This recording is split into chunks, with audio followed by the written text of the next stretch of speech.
గెలుస్తాననే నమ్మకం మోసుకుంటూ వెళ్ళేవాడికి దూరం ఎంత అయినా కానీ అది భారంగా అనిపించదు.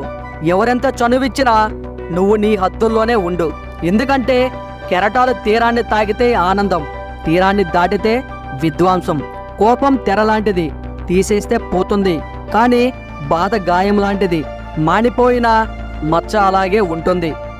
నీ గురించి ఎవరు ఏమనుకున్నా నీ ఆత్మవిశ్వాసం పెరగాలంటే ఎల్లప్పుడూ నవ్వుతూనే ఉండు. విలువలేని వారితో మీరు వాదిస్తే వారి విలువను పెంచుకున్నట్టు, మీ విలువను తగ్గించుకున్నట్టు. మన జీవితంలో అత్యంత శక్తివంతమైనది మన ఆలోచన. ఇది మన జీవితంలో ఎలాంటి పరిస్థితినైనా మార్చగలదు. నిన్ను చులకనగా చూసే వారి నుండి దూరంగా ఉండడం ఉత్తమం. ఓపిక చాలా విలువైనది. అది ఎంత ఎక్కువ ఉంటే జీవితంలో అంత నేర్చుకుంటావు.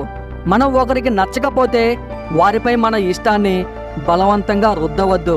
ఏదైనా నచ్చితే స్వీకరించండి, నచ్చకపోతే తిరస్కరించడం ప్రతి ఒక్కరికి ఉన్న హక్కు అని గుర్తిస్తే చాలు. సువాసనలో వెదజల్లే పువ్వు తోటకి ఎంత అందమో, మంచి సలహాలిచ్చే మిత్రుడు ఉండటం మన జీవితానికి అంతే అందం. ఈ వీడియో మీకు నచ్చినట్లయితే మీ సపోర్ట్గా జస్ట్ లైక్ చేయండి చాలు.